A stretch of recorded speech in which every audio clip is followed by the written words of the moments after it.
You know, as we get older, whether you're just stepping into your 60s or already enjoying your 70s or beyond, it's normal to feel like life has shifted a little. Maybe you've retired from work that kept you busy for decades. Or perhaps you've lost a loved one, or some of your closest friends have moved away or passed on. It can feel like the world keeps spinning fast while you're trying to catch your breath. And sometimes, when you look around, it might seem like there's more quiet than laughter, more stillness than movement. If you've ever sat in that quiet and wondered, "What now?" Well, you're not alone. I want you to know something right up front. This isn't about feeling sorry for yourself or pretending everything is perfect when it's not. Life changes, and getting older means learning how to live differently. But here's the good news: even if you find yourself alone more often these days, there are ways to stay connected, to feel purposeful, and yes, to keep living a full, meaningful life. In this video, I want to talk with you, not at you, about what you can do when life starts to feel quieter, when you realize you're spending more time by yourself than you used to. We'll go over some simple but powerful things you can start doing today that will help you feel better, both inside and out. These aren't complicated strategies or trendy ideas meant for younger folks. No, these are real, practical steps designed with people like you in mind. People who've lived rich lives and deserve to enjoy every day, even if you're flying solo more often these days. Let's start with something that might surprise you: the importance of starting your day with intention. I know, when you were working, maybe you had no choice but to get up early. You had places to be, people depending on you. Now that those responsibilities are gone, it's easy to let the days blur together. But here's the thing: how you begin your morning sets the tone for the rest of the day. When you wake up and immediately reach for your phone or stare at the ceiling wondering why you even got up, it's easy to feel like the hours ahead don't matter much. So here's my first suggestion: create a morning routine that makes you feel good. That doesn't mean you need to jump into an hour-long workout or force yourself into a schedule that feels unnatural. What it does mean is giving yourself a reason to look forward to the day. Maybe it's making a cup of tea you really love, sitting by the window and watching the sun come up, or reading a few pages of a book that inspires you. Or maybe it's lighting a candle that smells like your favorite season, or playing a piece of music that reminds you of a happy memory. Think about what brings you comfort or joy in the morning, and build a small ritual around that. It doesn't have to be big, but it should be consistent. Because when you start your day with something positive, even something small, you're sending a message to yourself: this day matters. I matter. Now, I'm not saying this will magically make loneliness disappear or fix every problem you face. But it's a gentle way to remind yourself that you're still here, still capable of choosing how you show up in the world. And that's powerful. Once you've started your day with intention, the next step is to get moving, even just a little. I know, exercise isn't everyone's favorite word, especially if you're dealing with aches or pains that come with age. But hear me out: physical activity doesn't have to mean going to the gym or running miles. In fact, for many of us, the best kind of movement is slow, steady, and done with care. Let me tell you about Mary, a viewer who wrote in after watching a previous video. She was in her late 70s and had been feeling sluggish and down.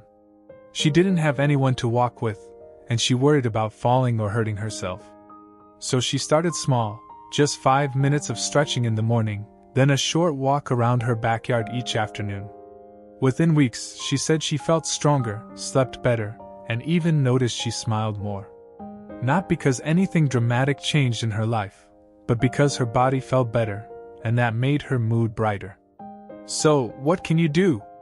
Maybe it's standing up and reaching for the sky a few times before breakfast. Maybe it's walking to the mailbox and back, twice a day. Or maybe it's joining a chair exercise class online. There are plenty out there, and they're designed specifically for seniors. The key is consistency, not intensity. Even 5 minutes a day can make a difference over time. And here's the bonus: movement helps your brain too. Studies show that regular physical activity improves memory, lifts mood, and even reduces feelings of isolation. So when you move your body, you're also taking care of your mind. That's a win-win. Now let's talk about something that might feel a little harder, But it's just as important, staying connected, even when it feels easier to pull away. I understand, truly. When you're alone a lot, it's tempting to think, "Why bother?" Or, "Who would even want to hear from me?" But here's the truth. Connection doesn't have to mean deep conversations every day or having a huge group of friends. Sometimes, it's about small, meaningful interactions. Maybe it's calling someone once a week, just to say hello. Or stopping by the local grocery store and chatting with the cashier for a minute or two. Maybe it's joining a community center class or volunteering somewhere that needs a helping hand. These little moments add up. They remind you that you're part of something bigger, even if it's just for a few minutes a day. Let me share another story. A man named James, in his early 70s, told me he used to avoid going out altogether after his wife passed away. He'd sit at home all day, barely speaking to anyone. Then, one day, he decided to try the senior center near him. He wasn't expecting much, but he found himself laughing with others during a card game, sharing stories, and slowly, he started looking forward to those outings. He said it didn't bring his wife back, but it gave him something else, a sense of belonging again. So, if you've been feeling isolated lately, I encourage you to take one small step toward connection this week. Call a neighbor, write a letter to an old friend, or join a local group, whatever feels manageable. It might not feel like much at first, but trust me, it adds up. Now I know what some of you might be thinking. But what if I try and it doesn't work?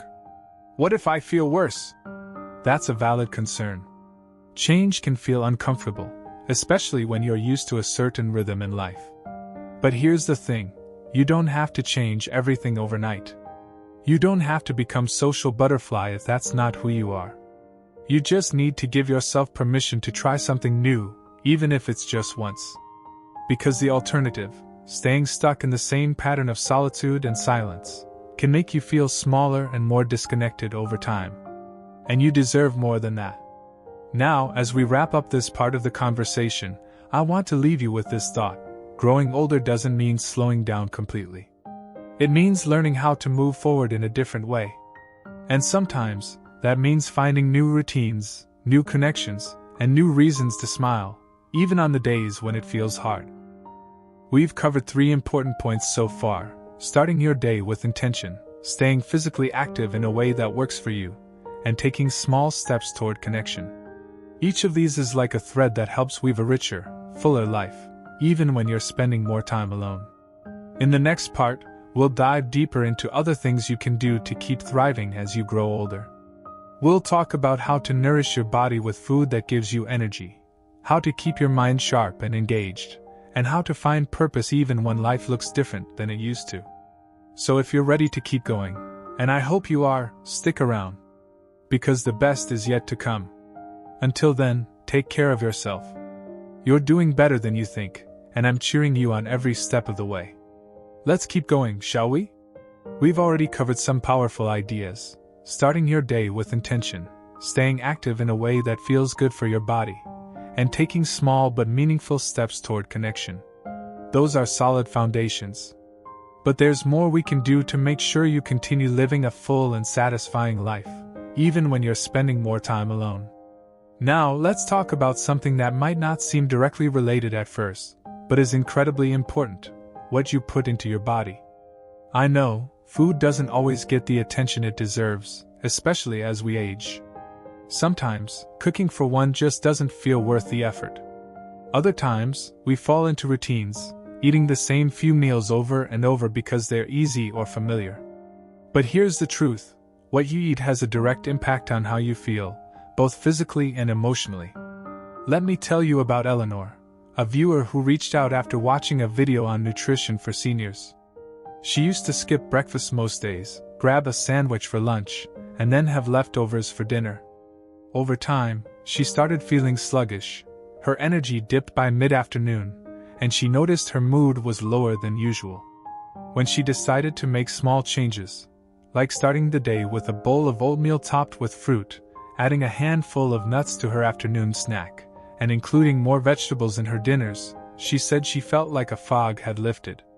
Not only did she have more energy, but she also found herself looking forward to mealtime again. So, what does this mean for you?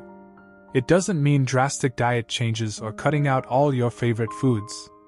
Instead, think of it as nourishing your body with foods that help you feel better from the inside out. Try incorporating more whole foods, things like fruits, vegetables, whole grains, lean proteins, and healthy fats. These aren't just buzzwords. They're the building blocks of good health. And yes, even if you're eating alone, it's worth the effort. Maybe you start by planning one new meal each week. Or maybe you find joy in preparing a simple, colorful salad instead of reaching for the same old sandwich. The key is to treat yourself with care, even in the way you eat. Because when you fuel your body well, you give yourself the energy and strength to enjoy life more fully. And while we're talking about what you put into your body, let's not forget hydration. As we age, our sense of thirst can dull a bit, which means we might not realize how much water we really need. Dehydration can lead to fatigue, confusion, and even mood changes. So, keeping a glass or bottle of water nearby throughout the day isn't just smart, it's essential. Now, moving on to another important piece of the puzzle, keeping your mind engaged. I know, sometimes it's tempting to just sit back and relax, especially after a lifetime of hard work and responsibility. But here's the thing, your brain is like a muscle. If you don't use it regularly, it can get a little rusty. That doesn't mean you need to go back to school or tackle complex puzzles unless you want to. It just means finding ways to keep your brain curious and active. Maybe it's reading a book that challenges your thinking, trying a new hobby like painting or gardening, or learning how to use a new app on your phone. Even simple things like doing a crossword puzzle, playing a card game, or listening to an educational podcast can make a difference. I remember speaking with a man named Frank who started learning how to play the piano in his 70s. He told me he didn't expect much, he just wanted something to do during the quiet hours of the day. But over time, he found himself looking forward to practice sessions, and eventually, he even played a short piece at a local senior center event. He said it gave him a sense of accomplishment he hadn't felt in years. So, whatever interests you, whether it's music, art, technology, history, or anything else, give yourself permission to explore it. You don't have to be an expert. You just have to be willing to try. And trust me, the more you engage your brain, the sharper and more alert you'll feel, not just mentally, but emotionally too. Another idea to consider, setting goals, no matter how small they may seem. Now I know that word, goals, might sound a little intimidating, especially if you're used to living without them now that you're retired or living independently. But goals don't have to be grand or complicated. They can be as simple as wanting to read a certain number of books this year, planting a small garden, or reconnecting with someone you haven't spoken to in a while. The act of having something to look forward to, no matter how small, can give your days a sense of purpose and direction. Think of it as giving your life a gentle nudge forward. For example, maybe your goal is to walk a little farther each week, or to try a new recipe every Sunday. Maybe it's volunteering once a month or writing letters to family members you haven't kept up with. Setting goals helps remind you that you're still growing, still capable, still part of the world around you. And when you achieve even a small goal, it gives you a boost of confidence that carries over into other areas of your life. Now, let's talk about something that often gets overlooked, your emotional well-being. Life has its ups and downs at any age, but when you're older and possibly living alone, it can feel harder to process difficult emotions. Grief, loneliness, even mild depression can sneak in quietly and settle in without us realizing it. That's why it's so important to check in with yourself emotionally. Ask yourself, how am I really feeling today? Don't brush off the answer. Be honest. If you're struggling, it's okay to admit it. In fact, acknowledging your feelings is the first step toward healing. One way to support your emotional health is through mindfulness or meditation. Again, this doesn't have to mean sitting cross-legged in silence for an hour, unless you want to. It can be as simple as taking a few deep breaths each morning, sitting quietly with a cup of tea and letting your thoughts pass by like clouds in the sky, or journaling for a few minutes about how you're feeling. Some people find comfort in prayer, others in music, and others in nature. Whatever brings you peace, make space for it. Give yourself permission to slow down and listen to your heart. Because your emotional health matters just as much as your physical health. Now, before we wrap up this part, let's take a moment to reflect on everything we've covered so far. We've talked about starting your day with intention, staying active in a way that works for you, making small efforts to connect with others, nourishing your body with wholesome food, keeping your mind engaged, setting achievable goals, and paying attention to your emotional well-being.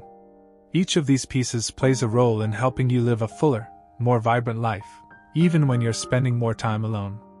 And the beautiful thing is, none of these changes have to happen overnight. You can pick one or two that resonate with you and start there. Then, as you grow more comfortable, you can add more in your own time. In the next part, we'll dive into the final points that will complete our conversation. We'll talk about how to find joy in everyday moments, how to build a sense of purpose even in smaller ways, and how to embrace aging not as something to fear, but as a new chapter filled with possibilities. So if you're still with me, and I hope you are, we've got a little more ground to cover. And I promise, it's worth sticking around for. Until then, take care of yourself. You're doing great, and I'm right here cheering you on. We're getting close to the end of our conversation, but I want to make sure we finish strong. We've already covered a lot: how to start your day with intention, how staying active can improve both your body and mind, how even small connections matter, how nourishing yourself with good food makes a real difference, how keeping your brain engaged helps you feel sharp and curious, how setting goals gives your days purpose, and how paying attention to your emotional health is just as important as taking care of your physical self.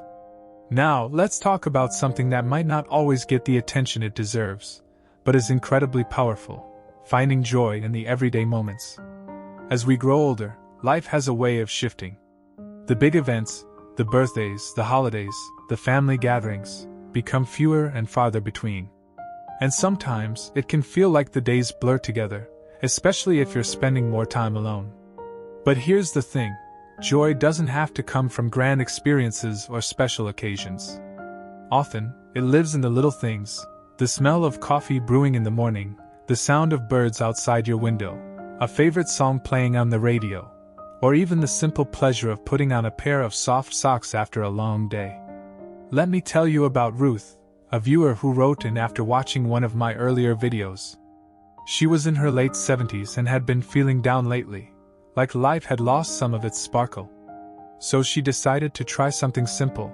Every evening, she would write down 3 things that brought her joy that day. Some days it was something like, "The sun felt warm on my face." Other days it was, "I made a new friend at the grocery store." At first, she struggled to think of things. But over time, she noticed herself looking for those moments throughout the day. And slowly, she began to feel lighter. That's the power of noticing the good around us. It doesn't erase the hard parts of life, but it does help balance them out. So I encourage you to try this. Take a few minutes each day, maybe before bed, to reflect on what brought you even a small amount of joy. It could be something someone said, something you saw, or something you did. Write it down, say it out loud, or just keep it in your heart. Either way, it matters. Now let's move on to another idea that might surprise you: embracing a sense of purpose, even in smaller ways. You know, when people talk about purpose, they often think of big, lifelong missions or dramatic callings. But the truth is, purpose doesn't have to be huge to be meaningful. Sometimes, it's simply knowing that your presence in the world still matters, even if in quiet ways. Maybe it's caring for a plant or a pet. Maybe it's helping a neighbor carry their groceries or offering advice to a younger person who's going through something similar to what you once faced. Maybe it's continuing to share your stories, your wisdom, or your kindness with others, even in small doses. Let me share another story with you. A man named Henry used to work as a teacher for over 40 years. When he retired, he felt like a piece of him was missing. He wasn't Mr. Henry anymore. He was just Henry. But then, he started volunteering at a local library, helping kids with reading. He didn't do it for recognition or praise. He did it because he loved seeing the light in their eyes when they finally understood a word or finished a sentence. And in doing so, he found something he hadn't realized he was missing, a renewed sense of purpose. So ask yourself, what can I offer the world even now? It doesn't have to be anything grand. It just needs to feel meaningful to you. And finally, let's talk about something that many of us wrestle with as we age, learning to embrace aging itself, not as something to fear, but as a new chapter filled with possibilities. I know society often sends the message that youth is the only time worth celebrating. But I'm here to tell you that growing older comes with its own kind of magic. You've lived through so much: joy, loss, triumph, hardship. You've learned things no textbook could ever teach. And with each passing year, you've gained something priceless: wisdom. Instead of wishing for younger days, try leaning into the beauty of where you are now. That doesn't mean ignoring the challenges, because yes, there are changes that come with age. But it does mean choosing to see the value in your current season of life. Maybe it means accepting that you need a bit more rest, and giving yourself permission to slow down without guilt. Maybe it means letting go of old expectations and allowing yourself to enjoy life differently than you used to. Or maybe it means recognizing that while your body may change, your spirit can still be vibrant, curious, and full of life. I'll leave you with this: aging isn't about slowing down forever. It's about learning how to move forward in a way that honors who you are today. And that's something to be proud of. Before we wrap up, let me quickly recap what we've talked about together. We started by exploring how to begin your day with intention, creating small rituals that bring comfort and meaning to your mornings. Then we discussed the importance of staying active, even in gentle ways that support your body and mind. We touched on making small efforts to stay connected, whether through calls, visits, or community activities. We talked about nourishing your body with wholesome food and staying hydrated. We explored how to keep your brain engaged through hobbies, learning, and curiosity. We looked at setting achievable goals to give your days direction. We reflected on emotional well-being and mindfulness. And finally, we discussed how to find joy in everyday moments, how to embrace a sense of purpose, and how to view aging as a new chapter rather than something to resist. All of these ideas are meant to support you in living your best life, right now, wherever you are. If you've made it this far, thank you. Thank you for listening, for being open to new ideas, and for showing up for yourself. Because that's what this is really about, showing up for yourself, even when life feels quieter or more challenging than before. I want to hear from you. What has helped you stay positive and fulfilled as you've grown older? Is there a habit, a routine, or a mindset that's made a difference in your life? Please share your thoughts in the comments below. I read every single one, and I love hearing your stories. Also, if you found this video helpful, please consider liking it and subscribing to the channel. That way, you'll never miss out on more tips and encouragement designed specifically for people like you, people who are living life fully, no matter their age. And above all else, remember this: you are not too old to grow, to learn, to connect, or to enjoy life. In fact, you're right where you're meant to be. Here's to living your best life at any age, and here's to embracing every moment with grace, strength, and joy. Take care of yourself. You're doing great, and I'll see you in the next video.